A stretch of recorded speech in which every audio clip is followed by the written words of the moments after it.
Quantum leaders, the strategist, the preconscious flow of reality.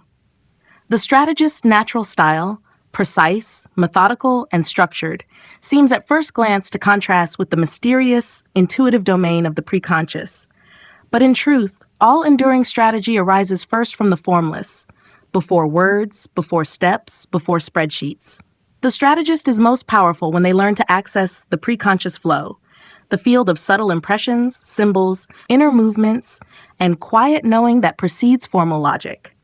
Their sharpest plans are not merely thought, they are revealed from this deeper stream. With a motivation direction of towards, the strategist moves to shape the future. But the future is not a blank slate. It is an undercurrent waiting to be read. The strategist must learn to pause before action, to sense what is forming beneath visibility. Their effectiveness grows when goal setting is preceded by resonance checking. Is this truly emerging, or am I forcing it into existence? In the preconscious, they become strategists of what wants to happen, not just what they intend. Their attention focus on self anchors them in internal standards. But when they attune to the preconscious, this internal focus must soften. Instead of pushing logic forward, they begin to feel forward. Their body, dreams, and moods begin offering cues.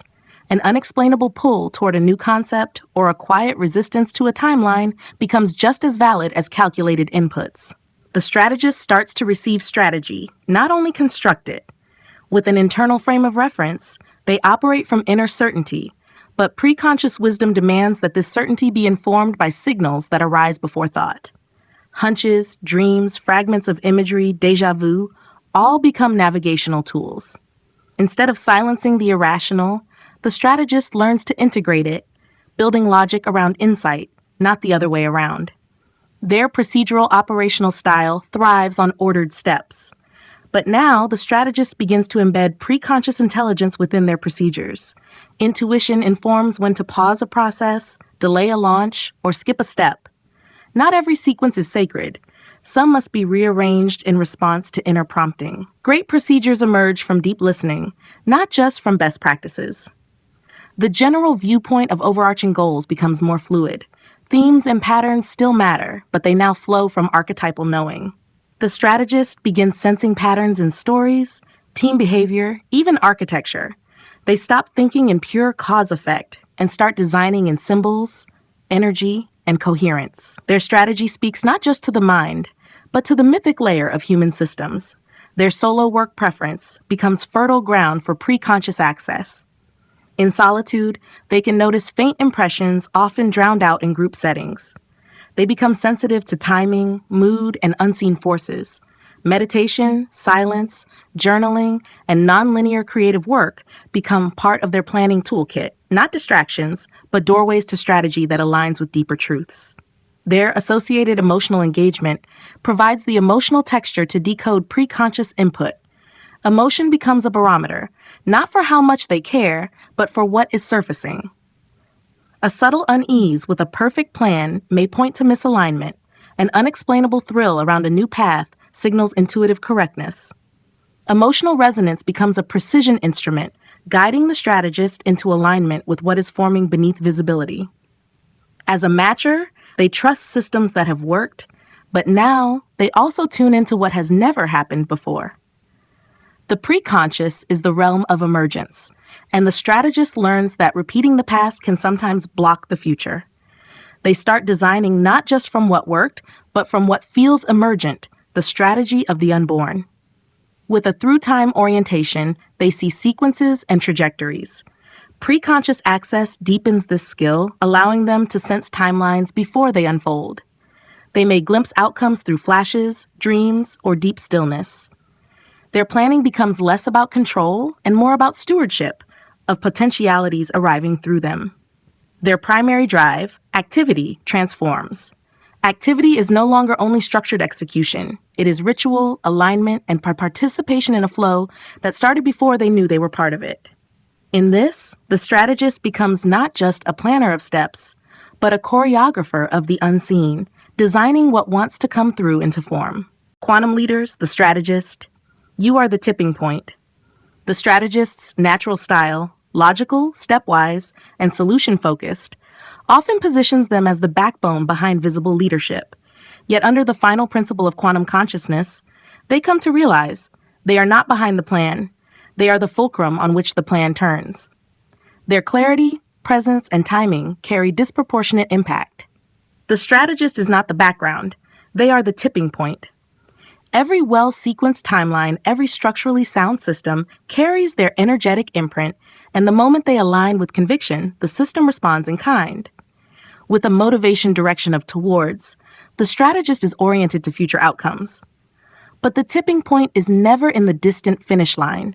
It is embedded in every present choice. The moment they decide, align, or clarify, ripple effects begin. The future pivots not when the goal is reached, but when their consciousness becomes decisive enough to crystallize a new trajectory. What they anchor now shifts what becomes possible then. Their attention focus on self means they're highly attuned to their own processes. The tipping point principle now reframes that attention as energetic responsibility. Their mood affects morale. Their clarity ripples through confusion. Their composure in crisis becomes the axis of team regulation. What they model silently can carry more weight than what others say aloud. The strategist becomes a tipping point simply by how they hold the plan inside themselves. With an internal frame of reference, their decisions often come from personal logic and internal benchmarks. But they now recognize those benchmarks are not private. They are systemic triggers. A subtle shift in their framework or philosophy can reorganize entire workflows. The tipping point is not only about action, it's about the invisible architecture behind it. One paradigm shift inside the strategist becomes a structural upgrade across the system. Their procedural operational style ensures that every action is traceable, but in a quantum field, even the smallest adjustment in a process can redirect the entire outcome. A new decision tree, a reordered checklist, a drop step, these become levers that shift timelines. The strategist learns to honor the potency of small changes. When aligned, even the tiniest procedural update tips the system toward new futures. The general viewpoint of the strategist allows them to see systems, layers, and outcomes. But with tipping point awareness, they begin to watch for where pressure accumulates and where a light touch will release a dam of possibility. Their job becomes precision intervention. They don't need to overhaul the system. They only need to push at the place where the system is ready to fall into transformation. Their solo work preference allows them the privacy to refine plans, but it also conceals their energetic centrality.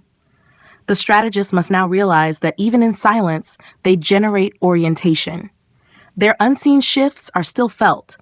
Their timing is critical. The moment they emerge with clarity is often the moment a team or an entire mission catches its forward motion. They are the ignition switch, not just the engineer. Their associated emotional engagement gives their strategies conviction. But now, they understand that their emotions do not just fuel plans, they encode them. If they bring urgency, the team races. If they bring steadiness, the system paces itself. They are the emotional thermostat. Even in technical environments, their internal tone becomes collective tempo. The strategist is the pulse setter, even if no one sees them doing it. As a matcher, they often lean on what has worked before, but the tipping point rarely comes from repeating. It comes from the one refined departure, the calibrated adjustment that subtly reconfigures the familiar. They learn to scan legacy systems for pressure points and introduce the one change that unlocks evolution. Their genius is quiet but irreversible. With a through-time orientation, they track plans over time, but the tipping point principle reveals that time isn't neutral. Certain moments carry exponential weight. One decision at the right moment can condense a year's progress into a week. The strategist becomes a master of timing, not by force, but by sensing when the system is poised for change. And with a primary drive of activity, their doing becomes destiny. Their execution isn't just functional, it is catalytic. Every action, once aligned with their full consciousness, becomes a keystone. The strategist stops waiting for external green lights. They realize the shift happens when they do. They are the lever, the axis, the threshold. They are the tipping point.